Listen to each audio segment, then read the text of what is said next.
Киви дәрумендерге бай тропикалық жеміс.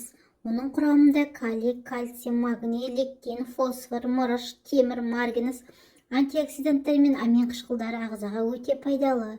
Кивиді жиі тұтынатын болсаңыз, ағзаға инфекцияның таралуы тежеліп, иммунды жүйе нығайып, жүрек-қан тамырлары ауруларын алдын алады.